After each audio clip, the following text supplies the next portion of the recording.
ఇప్పుడే కొంతమంది మాట్లాడుతూ చెప్పారు. రాజమౌళి లాంటి వ్యక్తులు కూడా మాట్లాడుతూ ఒక మాట అన్నారు.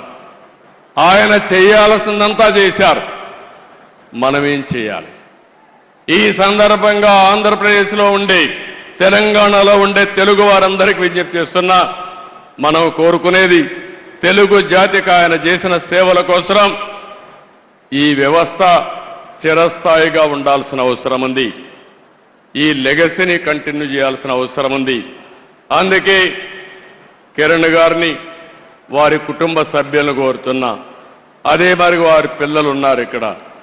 ఆయన స్థాపించిన వ్యవస్థ ఆయన కుటుంబ సభ్యులదే కాదు, 10 కోట్ల తెలుగు ప్రజానికన్నది ఆయన ప్రజల ఆస్తి. అలాంటి ఆయన స్థాపించిన వ్యవస్థల్ని భావితరాలకు అందించే బాధ్యత వారు తీసుకుంటే, మనందరం కలిసి ఆయన స్ఫూర్తి ఎల్లప్పుడూ తెలుగు జాతిలో ఉండే విధంగా మనం ఆలోచించాల్సిన అవసరం ఉంది. ఎన్టీ రామారావు గారికి కూడా భారతరత్న ఇవ్వాలని చెప్పి మనం ఎప్పటి నుంచో పోరాడుతున్నాం.